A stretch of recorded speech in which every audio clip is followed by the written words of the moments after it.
3 goals and 3 points to end another up and down season that saw Bruno Fernandes set a new Premier League assist record and Roy Keane take endless pops at everyone from Michael Carrick's wife to the club's current captain and the division's standout player. Just another day at the office, Phil Brown, isn't it? Very much so. With Keno, I have to say it's a bit disappointing. It's very self-deprecating in an unintentional way, the way he's litigating some of his personal issues with people. In a lot of ways, it's desecrating his aura. His mystique, in a lot of ways, really, really disappointing. But outside of that, football, I thought it was Burnmount Brighton had something to play for. Dead rubber for United, playing against a very good team that could technically have qualified for Champions League at a place United have had multiple nightmares and went there, played them off the park. Didn't exactly play their strongest 11, not far off it. But, look at the second goal. It was a thing of beauty. Yeah, it was fabulous. And that's the thing that people need to realise here. There was so much conversation about the football, like under Carrick, and that we started so fantastic in the Manchester Derby and against Arsenal, 2 brilliant performances. And a lot of people started getting very skeptical about the lack of tactical acumen that was actually there, because we saw maybe structure and style somewhat plateau out as the games went on. But the most fortuitous thing that we have seen, on top of Carrick obviously delivering so many victories, is that the season ended very, very well. It was a very good performance against Forest, lots of chances created. And then against Brighton, at a ground that we really do struggle at, and we have struggled at.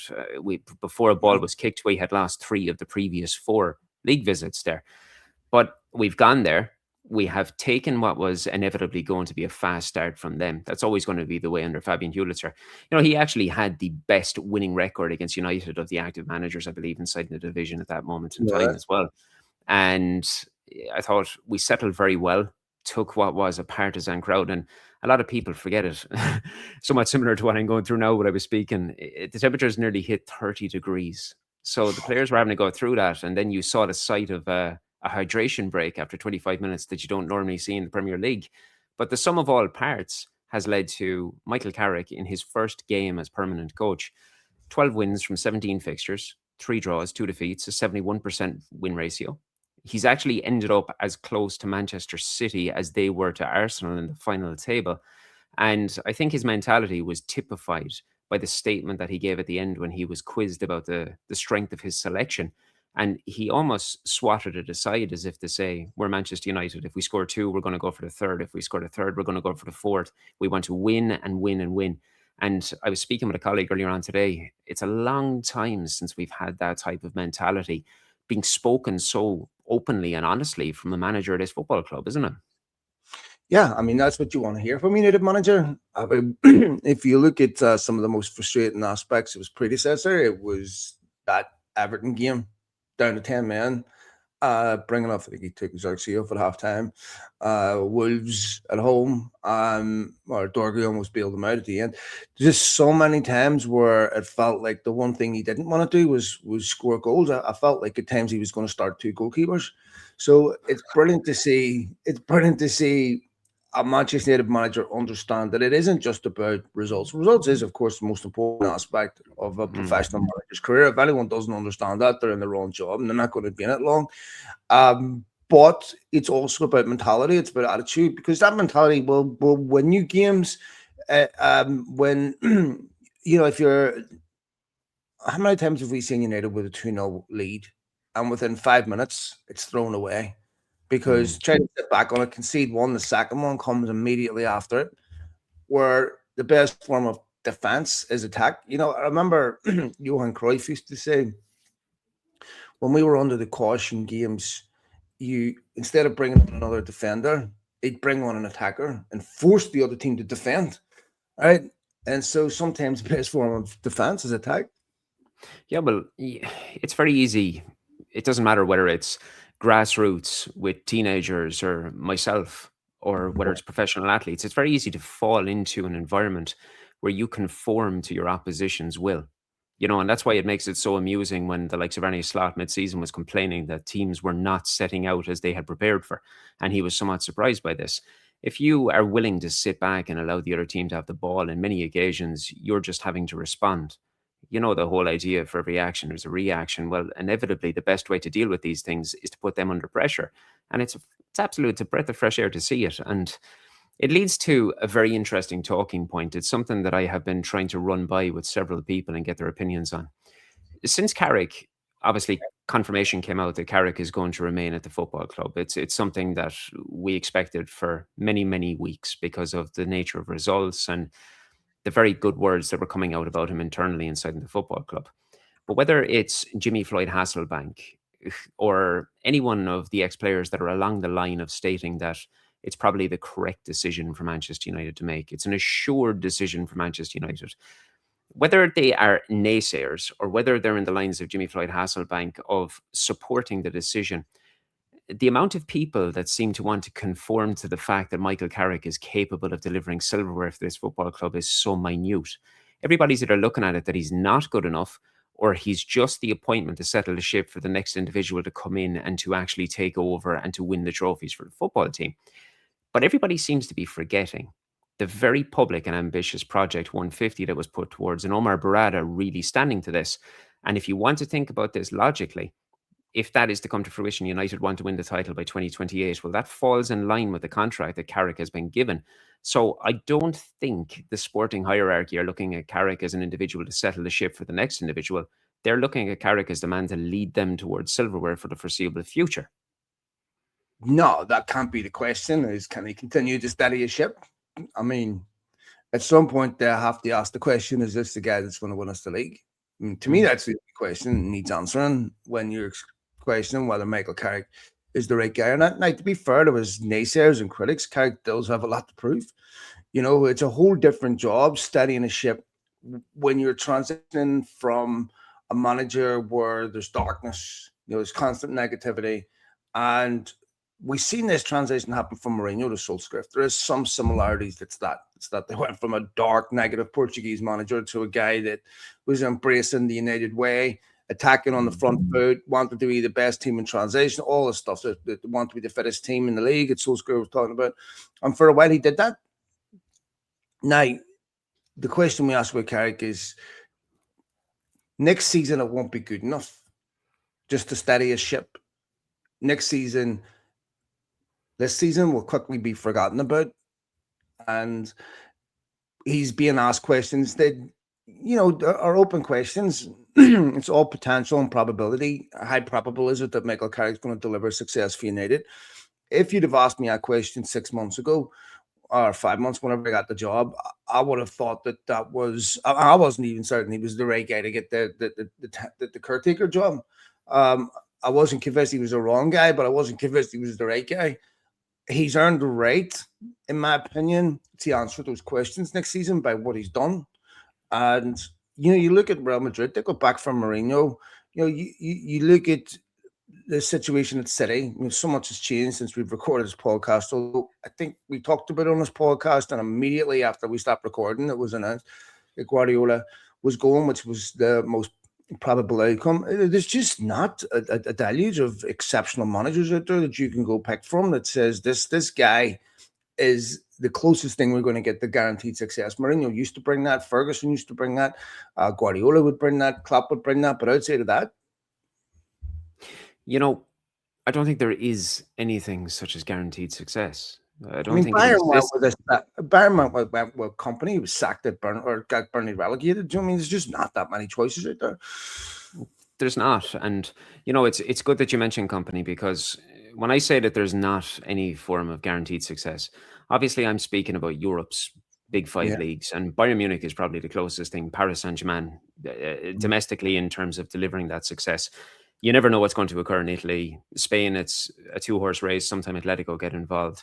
And the Premier League, obviously, there's any number of teams there. But the main question that I'm looking at, I suppose I want to know with you, because we discuss many things about football, about life, about whatever the hell we get lost in. You've made your point clear that 5-6 months ago that you weren't entirely sure Carrick was the man to come in.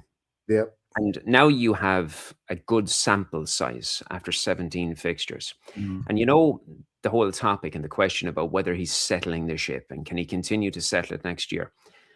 I'd like to believe that if his ethos in his head alongside Steve Holland was let's get things settled, let's make sure everything is nice and calm, then he would have conformed with public expectation that we should have had 5, 6 academy players lining out on the last day for what was a dead rubber. Even though there was something to play for Brighton, United Mm. weren't going to change. Instead, he went with a very strong side. Mhm. He selected on his principles and he went out there to win. You know, I was speaking with Sam Pilge earlier on today, and we were referencing the gaps between games throughout the season. And you remember the huge, hideous was a 2.5, 3 week break Yeah. before we lost the Leeds. And often it's similar if you're looking at, we'll say, an international friendly break. If you lose a game and then the players go away playing friendlies, you have to sit there with this dull feeling of disappointment for 2, 3 weeks that you're after losing. To lose the last game of the season and then go into preseason knowing that this is what you have to look forward to potentially sets such a bad onus for the public perception on the football club throughout the summer. Instead, he grabbed it by the throat and he made sure that United went into the summer with this almost sense of this is what you have to look forward to and moving forward. So, with 17 games, the results we've seen, the performances beginning here, maybe dropping down, but then rising up toward the ends of the season. Do you now believe that with the correct summer and the proper backing from this sporting department, that Carrick can deliver silverware for this football club? Yeah, I mean, to me, if I didn't believe that that was true, I would not be sitting here saying he deserves it. If I was confident that he wasn't going to bring success, then I would say absolutely not. I mean, Bayern hired Julian Nagelsmann. Julian Nagelsmann got the job, I think it was at Hoffenheim at 28, right? Comes to Bayern Munich, has never won a trophy, and is successful, and then, of course, goes on to manage Germany. I think that it is important that we give managers just not always the guys that have had enormous success. There's other guys up and coming. I mean, that deserve that consideration. With Carrick, he's done everything right, Shaun. Right? I mean, he's brought a calmness and a composure to the football club, and because he has a certain personality, it provokes certain types of line of questioning from journalists that aren't sensational seeking, that aren't, the scandal seeking, because Carrick has a straight bat. You could do that with Amarim. You could provoke him in a certain way, and once journalists smell any type of temperamental issues or instability, they provoke it. Mourinho was amazing for this, but Mourinho got away with it because he was a success. But then when you saw at United, when that success wasn't happening anymore, I mean the press conference after Sevilla and stuff, it then became the sideshow, became the spectacle itself. It was almost more dominating than the football. But Carrick is very hard to do that. So he provokes a certain line of reasonable questioning. Plus, I think players trust him. I'm not going to get singled out and destroyed in the media for making a mistake. Whenever you're under attack and you're not playing well, your team isn't playing well, it is a natural human instinct to deflect blame. We all do it. So, I can sort of sympathize with Amarim a bit in that sense because you're defending your principles and you're trying to give other causal reasons behind the football club's demise that are out of your hands. And some of that is correct. It's down to players also to make sure that they do their bit. But with Carrick, I think that you have a little bit more trust in what he's capable of and what he's not capable of. Says all the right things, but next season it's going to be different because the media won't be so kind because the way they're going to evaluate United isn't from hey a position of recovery. Hey, well done, you were shaped, but now you stable the ship. You get into third. Okay, now you've established buoyancy. Now you have to sail. Now you have to compete because it won't be enough to finish third next season. Carrick has to improve. And I think that when I look at Arsenal and City, probably since Ferguson retired, I look at them as ripe for the taking more than any other time. All right. I suppose in the nature of where we are at the end of the season, maybe speaking about next season would be something that I figured we would get onto at the end. But when you just said something there that finishing third will not be good enough next season, Mm. if you see this Manchester United side going out, they're going to play a minimum. So at the bare minimum, there's 48 games to play next season. That's if we were to be eliminated at both domestic cups in the first game, and then you have your 8 games in the Champions League. Let's presume we're not going to be eliminated at the first round in both competitions and that we can progress in Europe. You could look up towards 60 games of football. Yeah. So approaching double, like approaching, I'm not, I know there's still a little bit to go, but you're approaching double what you had this year with what we assume is going to be a pretty new looking squad with 4 or 5 additions this summer. So, yes, we have the advantage of the likes of Cunha and Bumo, Sesko, Lamans having one season under their belt. But with whoever arrives this summer, as well as the academy players that get integrated into the team, there has to be a little bit of time to build continuity. Mhm. So let's say there's a good run in the Champions League where we get to the knockout stages. We have a run in maybe one, if not both, of the domestic cups and come third, but look very competitive in doing so. And we have proven that this squad, with a couple more additions that come in maybe to fine tune, and the guys that come in this summer have had that year under their belt, that, you know what, with a little bit more understanding and a little bit more luck, maybe this team can compete for honours the following season. Would third not be good enough in that case, Phil? It would be good. I get what you're saying there. I take your point. Where it would be good enough is if the two top teams above United were just relentless in terms of Mm. their dominance. Where you go, okay, that's a new standard, but you could still see improvement in United. Look, they're going to have to calibrate the squad in such a way to deal with the modern demands of top teams. PSG do it. All these other top teams do. And United have to be a team that says we'll never finish outside a Champions League spot for the foreseeable future again. There has to be consistency and continuity with what they do. I think that we're starting to see a bit of that with Ineos, where we can see they're quite proactive in recruitment. There's none of this monitoring or delays or all this nonsense that used to be something that United was plagued with. So if we're sitting at the end of the season with a higher points total, and you can see obvious improvements in certain playing better football. They're getting to a lot of stages of the Champions League. I don't think United will win the league next year. I don't think they can win the league next year. I think when United get to a position where we can talk about them winning the league is when all we need this summer is 2, maybe 3 signings. Okay, so 90% of your squad is set. The dressing room dynamic's not going to change. You know what you're going to get. But when you're bringing in 5, 6 players, it's more than half of a team.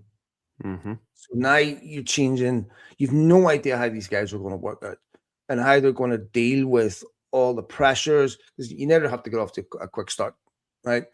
So there's still a lot of unknowns there. Where Carrick's going to have a big job bringing in players that he doesn't manage, that don't know him, and we don't know how that's going to react, how that's going to work out. But I think if you can see obvious progress, United finish third behind 2 teams that are relentlessly dominant, then okay. But I don't see Arsenal and City being relentlessly dominant. I think that if United improve on what they did last season, they won't finish third. Well, I hope you're right.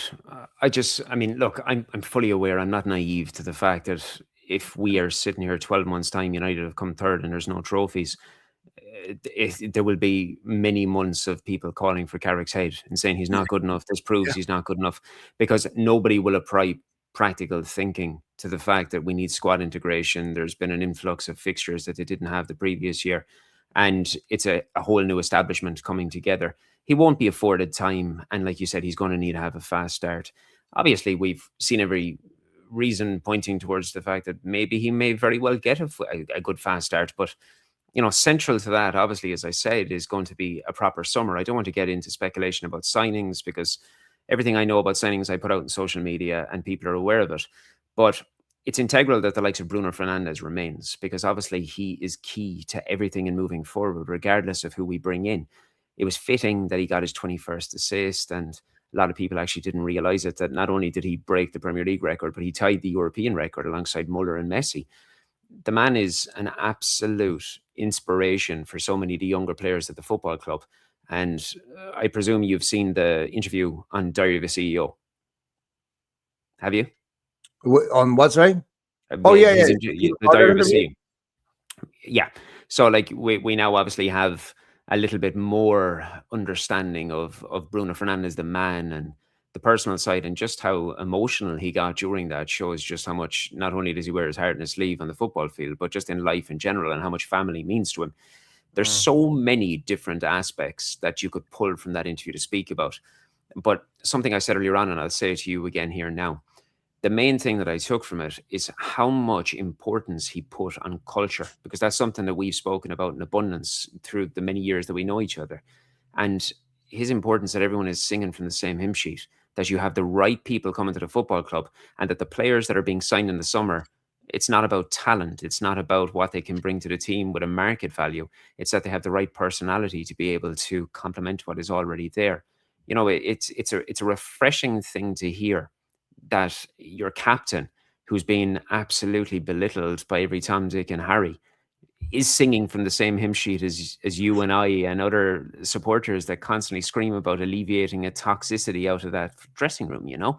So for him to come out to speak about how the ideals and the standards that he has had since he was in his youth career is what he wants to see and how he believes this club in moving forward, I think it just screams an abundance of quality that he brings and why it's so integral that he remains after the summer, Phil. Yeah, I mean, I have to say, Shaun, when people are talking about recruitment, they tell half the story. Recruitment to what? Because the players coming in don't set the culture, they adjust to the culture. And if you have a healthy culture inside your football club, then you have a process that selects for certain people with certain characteristics that enhance that. If you have a broken culture inside the football club with the wrong incentives, the wrong consequences, the wrong definition of success, then your system will select for people that thrive in that environment. Certain environments, certain organisms thrive in, and other environments they don't. So to me, recruitment, we blame a lot of players, but they've joined a football club that was completely broken. I think that in many ways, just blaming the players that we sign is a bit unfair, because you need to have a responsibility to create a culture that is successful. Let me put it like this. I know we've talked about this before. The football club, a football club and its culture is a direct consequence of the incentive and consequence structure that exists inside a business. And that's calibrated based on the definition of success of the owners. The Glazers' definition of success was on a profit and loss column, not a win and loss column. So inevitably, you get people inside that football club that are very singular-minded, very solipsistic, that are about enhancing their brand, deflecting blame, and being very selfish in their goals. Well, that's because that's what's happening at the very top. That is a cancer goes right through the football club. It's not an accident. If you own a business, the owners create the culture. Because I hate to use this axiom, but we're all bitches of the dollar. So human beings amend their behavior based on what gets rewarded and what gets punished. So it's not a shock that people behave a certain way. They behave a certain way because the environment that's created from the very top. This is an emergent property of this systemic, this is systemic calibration of reward and consequence. Human beings will amend their behavior based on what you reward. It's the monkey. But what does a monkey do to get the peanut? What does it do to avoid getting smacked? It amends its behavior. So, you need to have a responsibility here too, to make sure they provide a football club that you can be successful. We don't even have consensus amongst the Glazers and amongst Ineos over what defines success. Now, you may think, in my opinion, if you were in business, that's question number one, because everything is a derivative of that. Everything. If profit is first principle, then everything's a casualty to that. Everything. the things that have no transactional value, like fan culture, because they don't know how to monetize that, or commemorating Munich. I don't know how to monetize things. These things are they get platitudes, but they have no intrinsic value. You take a look at Chelsea, right? Anything that had any intrinsic value to fans that can't be monetized is irrelevant to them. Mhm. Now, if you want to run a football club, now football clubs are grassroots organization that eventually became commercial juggernauts. If you look at sport in America, you get the opposite, right? You get a sporting entity that is an artificial transplant in a system, and it's all top down. So everything is a casualty to profit at the top. So you get a youth development system where priority number one is who can pay, not who can play. But because the profit angle just contaminates everything. So that has to be settled first. What what do we define success as? And then and I think finally any of us are starting to win that what war because Glazers are realizing there is no way to be profitable without being successful anymore because we've already milked United's history. And because of the internet and because it's so much easier to remember what Woodward was saying. United can be successful, not be successful, and have no brand damage. The problem is he was looking backwards, not forwards. That was true without the internet, without social media. Now you can destroy a brand in 30 minutes. So it's about we can't monetize the past anymore. We have to be successful in the future. And I think finally Ineos are winning that argument. So now you're recruiting players into a football club that prioritizes on the field success. Yeah, well, I mean, I was going to halfway through, I was going to ask you how you felt about the current setup. I know you can't look at Ineos and the sporting department and say everything is best in class as we were promised because it's been proven not to be. There's so many different avenues you could look at. One of the most raging one being the amount of severance packages that are being paid to individuals that are being brought into the football club when just normal working class people are being made redundant to try to save money. And that is the biggest gripe amongst everything for me. But what we're seeing in terms of a playing capacity right now, the players seem to be happy. The dressing room seems to be on an even keel. And that is a damn sight to going back 5, 6 years ago, even to what we were seeing at the club. And Carrick has to take a massive amount of plaudits for that as well, for the calm and the composure that he has brought in. But then, as well as that, so does Bruno Fernandes, because even in that interview with Stephen Bartlett, he spoke about the time when Alex Ferguson would go around and he'd know everybody's name, from down to the lady working in the canteen, down to everybody, and how that has been lost. But he is doing his best to try to embrace those principles because he understands even if a cleaner feels complimented, because obviously he referenced his mother was a house cleaner when she was growing up, that the nature of work is going to be better. It's going to just cascade, and A will go to B, to go to C, to go to D.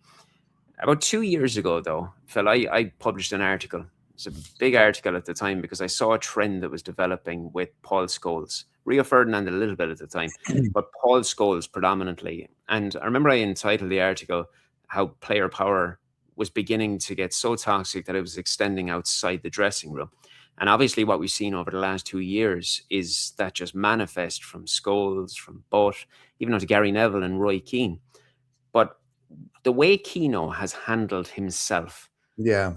over the last, I'm going to say, 6 months, we have seen him, as I said, target everyone from Carrick's wife to Ferguson to the club to Carrick to Bruno. And I can understand in a certain principle why he is stating about the importance in getting back in a winning dynamic as a football club and not to be praising insignificant contributions that don't put silverware inside in the cabinet. But at the same time, he's very, very delusional in the way he deals with things because every single composition of this football team has been compared to one of the most successful periods in the club's history. And it's lacking common sense and it's just reeking of an individual who does not care what you, I, and any of the fan base think about him anymore. This is a guy that is thriving on sensationalism and notoriety, and he just reeks of a guy that is just getting old and getting bitter. And it truly is disappointing, especially as Irish people, Phil. I think, to be fair to Keane, he never cared what other people thought of him, which in some ways was extremely endearing. In that, okay, what you see is what he is, right? We're not seeing some manufactured persona on TV that's designed to, to me, Gary Neville is phony, right? Well, no, I'm not being mean to cut you off here now, but I do think we are seeing a manufactured persona, because he's got this persona that everything about him is, oh, come on, it's your job, boy, it's your job, and it's all, this is manufactured to drive engagement. I wouldn't agree with that, Shaun, because I think that Roy Keane is someone who is controlled by his emotions rather than driven by them, and he makes no sense. He's argued that Eddie Howe is a better option than Michael Carrick. God knows why, but he was quite vociferous in his defense of Cristiano Ronaldo when he was at United, and finishing up top goal scorer. That certainly didn't seem to be. That certainly was. It was something that Kino defended Ronaldo on stats. He was very defensive of Solskjaer and the job Solskjaer was doing, and was very clear-minded about the problems that existed behind him, contributing to Solskjaer's, the impediments to Solskjaer's success, which Cristiano Ronaldo's also been quite vociferous in, elucidating. We talked about the whole aquarium and fish and replacing it with, if the water's contaminated, which we understood what he was metaphorically saying. But Keane is box office as a pundit because he offers surface level analysis. I mean, it's all about, I might smash into someone to make me feel better. This is why he's not a manager. Because I've said this many, many times. At this level, it's about how you manage people. It's not practicing corners to get better at them. It's about how you manage people, and do they want to play for you? And do you have the nuance? Do you understand that not every human being has the same psychological profile, that they're human beings heavily affected by their milieu, whatever environment they have at home, or the vicissitudes of life that affect them, that you can't, leave at the front door. They come with you because you're a human being. And if you don't know how to manage people, great if you know how to manage yourself, which Keane was. Those characteristics, those attributes were great as a player. But once Keane's influence as a player started to wane, you can absolutely see where they become a pain in the arse, right? And you have to manage an environment. And as cruel as it seems, because top level sport, as Keane will tell you himself, as he's so often quick to say, it's brutal. And it's always a question, of a quid pro quo. Undoubtedly, youth team players don't get the same leverage as a professional high-level talent. Football clubs, just like all businesses, adjudicate you based on your commercial value. That's it. That's the only thing that determines whether you get to stay or whether you get to go. Because, again, profits first principles. So it contradicts everything. Right? Your morals and values extend as far as, it negatively impacts revenue. Football clubs just won't do it. I mean, United are sitting there doing the taking an E thing, and then a day later trying to send Marko Nautovic. I mean, come on. So, I mean, I think that with Roy Keane, I think that this is really unedifying to him, to see the type of petulant response, and in many ways, I don't want to say emasculating, but certainly demystifying about his mystique. This makes him look like a petulant child, and I just don't understand why. I mean, it's very clearly, I think that they have Keane in there now because of what he's going to say, not because of the value of what he's going to say, because they know he's going to dig out certain players that obviously are very personally motivated, because there's no consistency to his analysis. Well, this is why I'm saying that there's a certain level to what you're seeing is manufactured to drive engagement. And you're saying that Yeah, they have him in there for what he's saying. And all right, I get what you're saying, that what Roy is delivering authentic by him, but the people that are putting him in the position are fully aware that he is liable to say absolutely anything yeah, at I any agree with time. that part. Okay, sorry. For the broadcaster, sure. Mm. Like, for me, obviously, I'm around a lot of footballers, especially Irish footballers, for many, many years. And I'm not going to say names, but like I would be friendly with several players who have played for and with Roy Keane. And these are Irish guys. And they totally get his style, they get his personality. They very much enjoyed being around him and working with him. I wonder how much of it is a cultural thing, Phil. Because if Roy turned around to me and you and said something absolutely preposterous, because we're Irish, we'd say, yeah, sure, so it's just Roy, it's just what he's doing. Whereas if you're Portuguese, maybe this isn't what you're accustomed to and it comes across entirely different. And even if that is the case, that it's a cultural misunderstanding, that's fine. But none of that is relevant to what we are seeing with Bruno Fernandes right now, though. Because all we're seeing with Bruno Fernandes right now is an ongoing issue that Keno first had with his captaincy. And then the fact that people were paying a lot of attention to an individual metric that wasn't going to affect Manchester United's season. But the fact of what you saw then with an image of a donkey and a lion is just Yeah, doubling down on something he was entirely incorrect, because he went off on a tangent about a point that he was actually incorrect about. yeah. It's just illogical. It's a similar situation with Keane and Lisandro Martinez, or with Scholes and Lisandro Martinez. You were Mm, wrong, right? And I don't know why, but to me, when a human being can't admit they're wrong when they're so obviously wrong, it exposes a weakness about them that I can never unsee. It's when it exposes an insecurity about them that I can never unsee. We're wrong about most things, Shaun, right?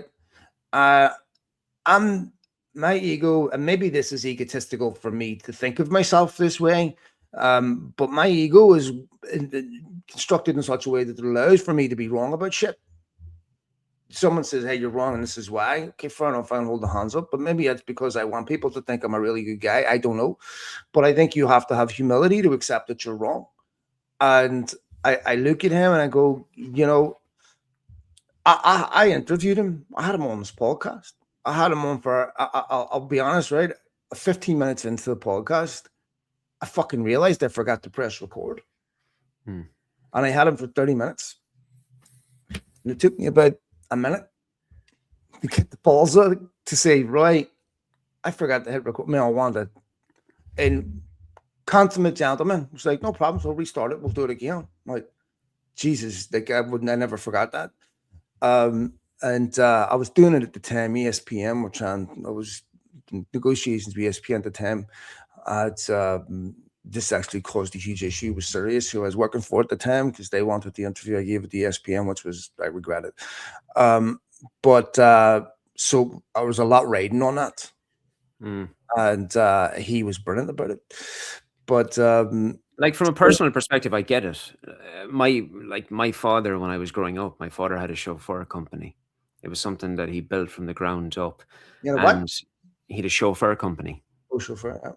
Yeah, he built it from the ground up, and one of the roles that he got and one of the contracts that he got was dealing with a hotel where we were living. And generally speaking, he got a lot of sports people coming to the hotel, and he would drive them in and out of town. I won't give names about people, but they were quite fond of going in and out of the clubs around the place. And I got to meet all of the Irish players through that when I was very, very young. And Roy Keane was always just an open, honest, lovely guy that would put his arm around you, take a photograph, give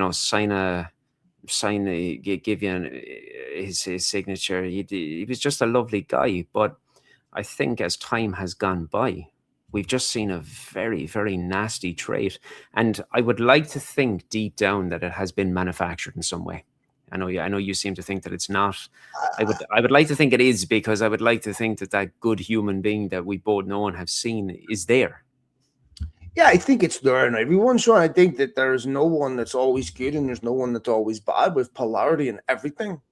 And if you hold up a microphone or a magnifying glass to someone's life, and you're constantly covering them, you're going to see temper tantrums. Fuck, if anyone will have me on TV that much, inevitably you're going to experience the entire gamut of human emotions. With your wife, your husband, you get your best friend, your best enemy, because you experience everything intensely with them. And anyone that says they're, a nice guy all the time, do not believe them. They're the type of people that would press a nuclear button to save the world from themselves, because they're so sanctimonious about their moral superiority. Like, that just doesn't exist in a human being. So for good to exist, bad has to exist. For light to exist, darkness has to exist. They're both the same thing. They imply each other. So I think the king honestly feels this way, but I think that a lot of it is a derivative of how he was treated at the end of his tenure at United. And I think that the way the football club was run after that, there was a very clear and deliberate intent and not hire the class of 92 in key positions, which they are obviously angry about. Keane is not a class of 92, but he's part of that era, and he's very close to a lot of those players.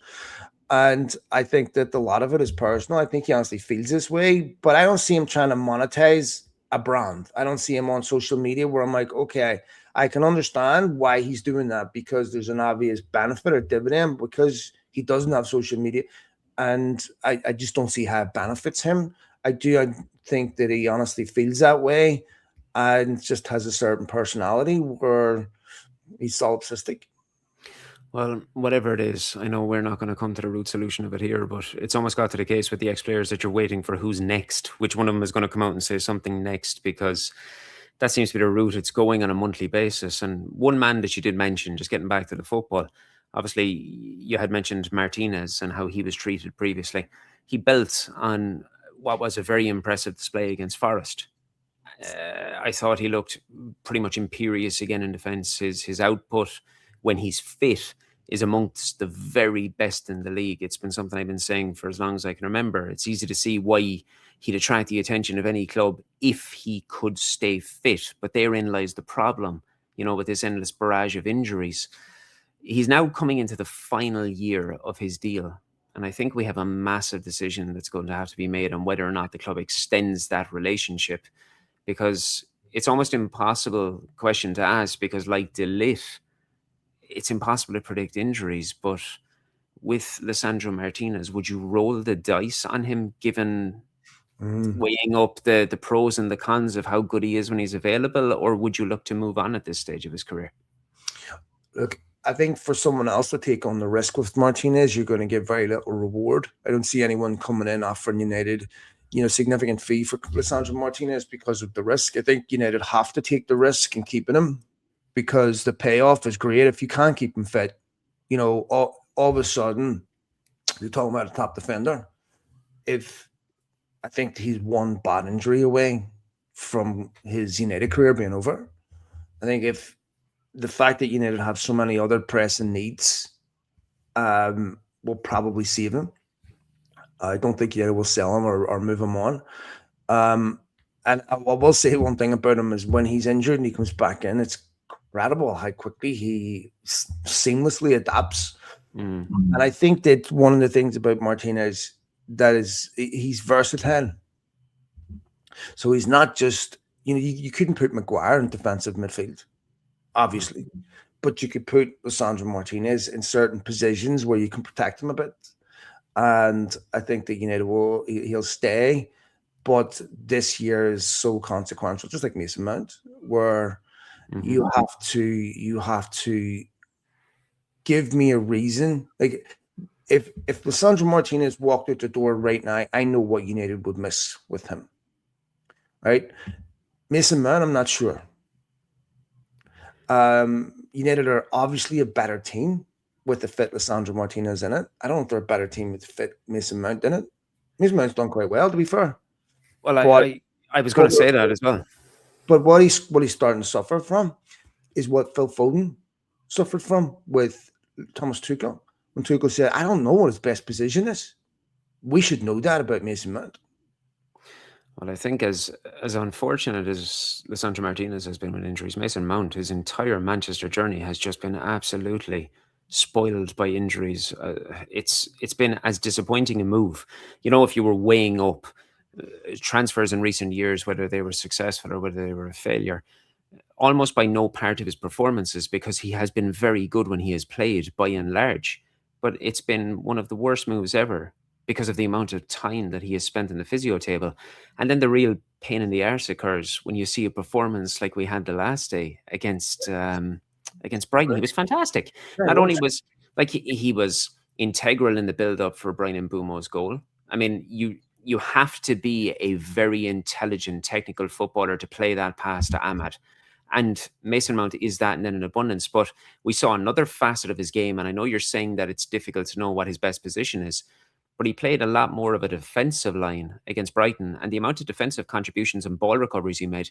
But one of the main things that stood out to me, because it's a huge part of a midfield role, he won 7 out of 8 ground duels. Now, that's fantastic for a player that doesn't look like an overly an overly muscular, a very physical player. But he got himself about very, very quickly. It's just he has a similar situation as Lisandro Martinez. He could play 2, 3, 4, or 5 games. He could play half a season. But you're almost expecting the injury to come with him every time he plays, aren't you? Yeah, and I was going to say in Lisandro Martinez, he has certain similarities in that he's flexible. Like Mason Mount has to solve problems that Michael Carrick has right now. You know, he has to. Okay, I know I'm not typically, a midfielder that you would a deep line midfielder, but I could play there and I give Carrick a reason because Mason Mount's not going to start every week on the right. He's not going to start every week in the 10 position. So now he has to find a way of solving problems for Michael Carrick that makes him a consideration. But the problem is, Shaun, you can't go into a season saying, okay, with 60 games, I expect Mason Mount to be fit for 90%. So you always have to assume that he's going to be on the sideline for a while. And then that makes you think about who's his alternative. And because he's going to play 50% of the season. So now you have to send a top class alternative. And a fit top class alternative is going to keep Mason Mount out of the team. Excellent football player, technically superb. Every manager that's ever had him has loved him. Yeah. I feel for him. He desperately wanted to come to United. I think United have lost out on a lot because of his injuries, and I think the open questions that exist about Mason Mount are 100% a response or a result of his injuries. It's not a result of his ability or anything else. The lad's lost the key peak moments of his career due to injuries. We see Matthias de Ligt, and it very rarely do we get a situation where we see with Luke Shaw, where all of a sudden you become an ever present, despite having injury after injury after injury. I would love to see that happen with Mason Mount, but I don't think it will. It says an awful lot about Luke Shaw when so many people can applaud him for playing a full season. You know, it's just some players are just totally unfortunate. You know, when the team sheet was announced for Brighton the last day, and you saw the inclusion of Tyler Fletcher and Shea Lacey, instead of people getting excited about it in almost expected fashion, people were upset that there wasn't more academy names named. Now, I spoke, as I said earlier on, with Sam, and I made a reference to him that you'll understand it went completely over Sam's head. But we've lived during the time of Brian Cody and how Brian Cody at Kilkenny introduced 1 or 2 players every single year from the underage, from the under 21s, and brought them up to the first team. And I think when you're looking at this academy right now, we've got an abundance of talent. We've spoken about it in great detail. JJ Gabriel all the way up. But age is a huge part with the physicality of what we're seeing. And as I've been reporting for several weeks, both Tyler Fletcher and Shea Lacey are thought about incredibly highly. They are, by all accounts, in line for a much more advanced role in the first team next season. And when you put them alongside the likes of Lenny Yoro and Aidan Heaven, even though they didn't come through the academy, that's 4 extremely talented young players that have an opportunity to impact this first team in what will be a far more congested season next season. Did you like what you saw from both players with the cameos they gave against Brighton the last day?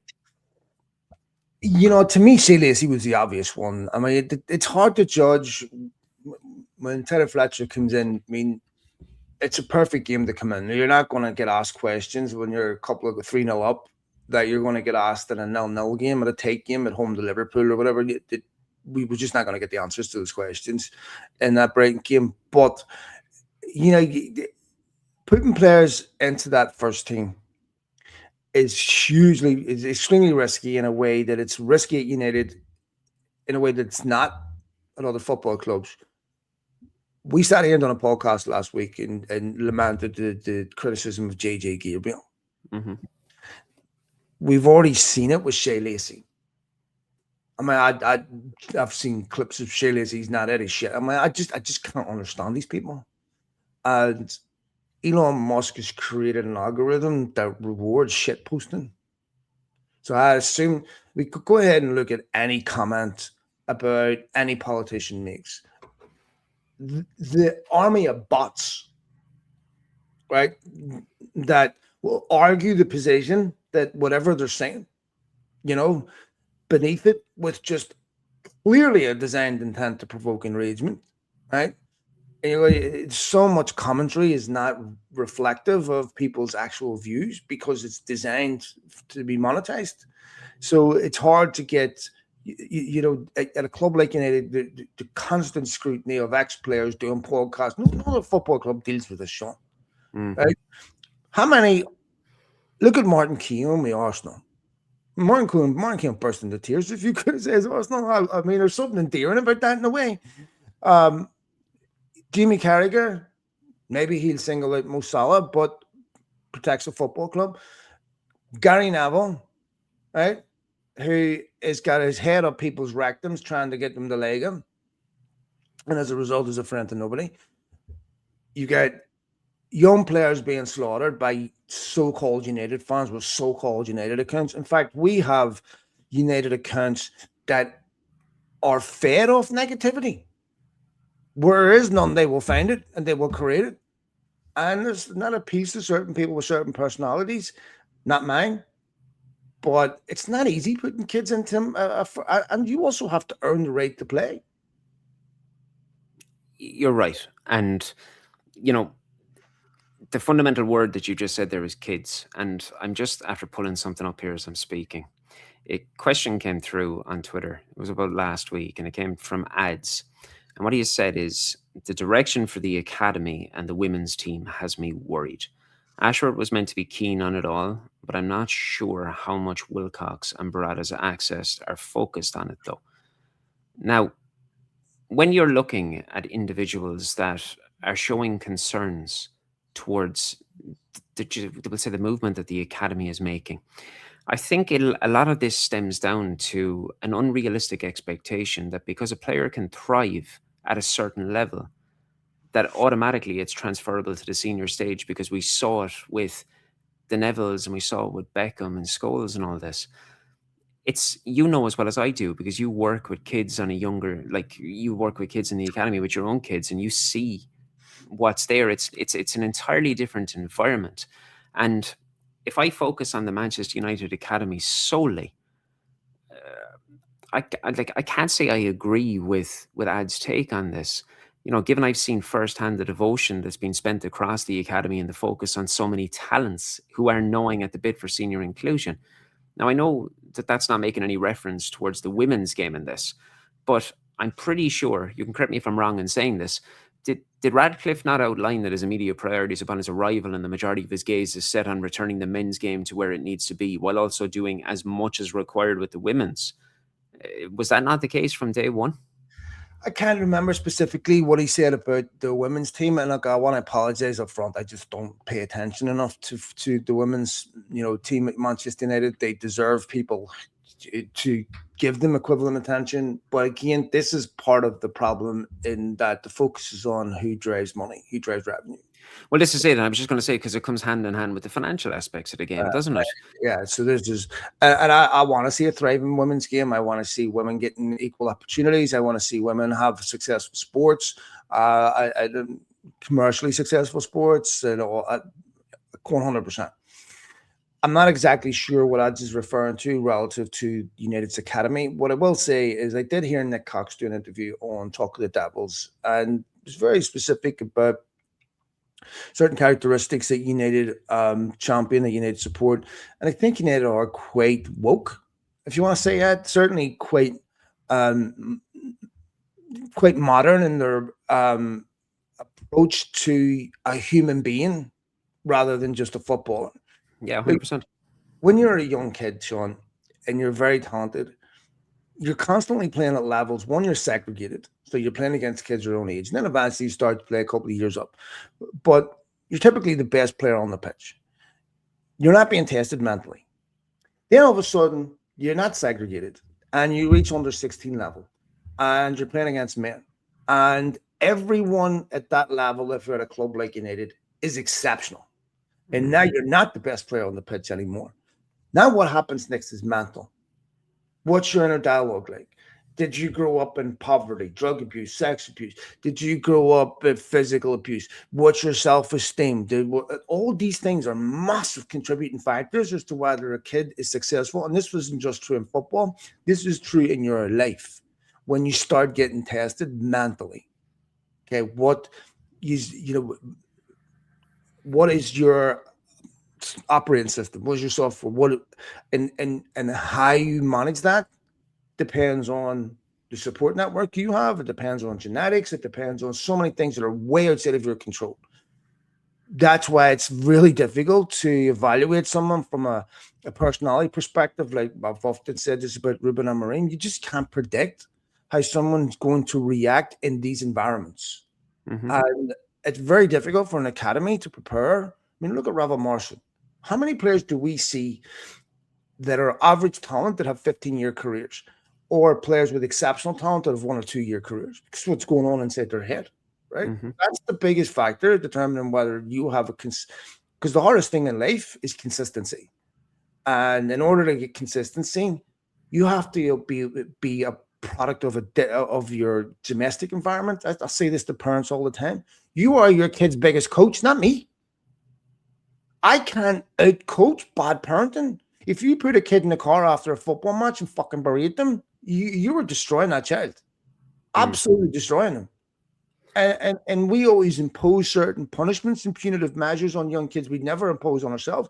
Oh, yeah, I hear parents lament all the time about how we need to get back to smacking the shit out of our kids. Well, does your boss get to smack the shit out of you when you do something wrong, or do you just want to impose that on someone else? Because certainly when it applies to you, you understand why that's not the most effective method.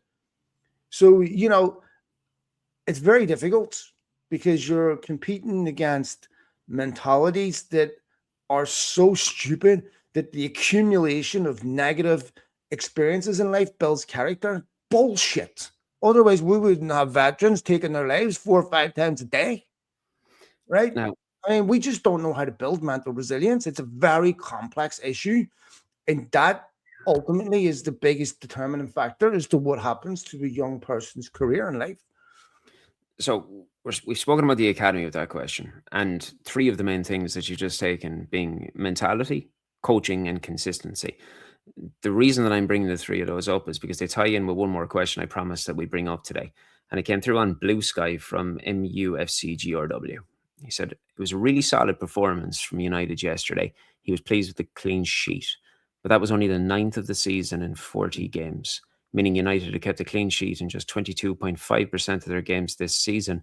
To compare, Arsenal had 32 in 62 games, or 51.61%, which is a concern that he's sure will be addressed, but he doesn't believe that this topic has been spoken about enough.